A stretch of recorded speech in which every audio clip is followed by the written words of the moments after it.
I think it's really about taking a holistic view on it. You know, what do you need to process from all aspects, and then trying a way to merge this together. I mean, if we take a step back, you know, previously the way how you were dealing with this stuff, you know, you might have a retail DC, you might have an e-commerce DC, you might have a returns handling, maybe even outsourced to a 3PL or whatever this might be, but a very fragmented things. And to be honest, it was the right choice maybe at that moment, because the volumes were that high, maybe the fluctuations between the channels were not at that level and so on. But as of today, we would say this industry gets quite unpredictable. So this means you need to get something in place which can deal with all of it at any time, you know, in any share in this case. So our recommendation would really be to build a process flow which requires as less touches as possible, to use goods to person solutions as order fulfillment systems, which can deal with e-commerce, retail, returns,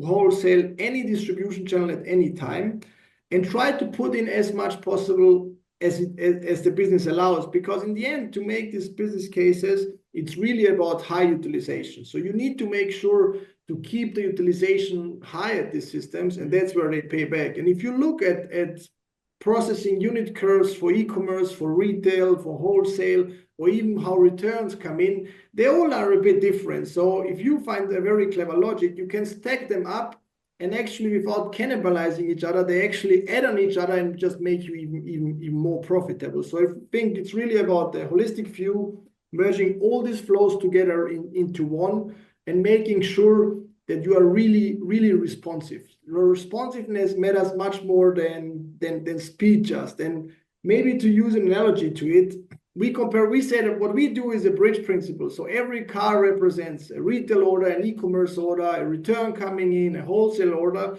and everything needs to flow continuously. There should not be any dependencies in between them. And previously, the way our systems were built were much more like ferry systems. You know, everything comes together, they wait till the boat is there, they get on the boat, and they get on the other side. It does the job, but not really flexible and not responsive as it should be.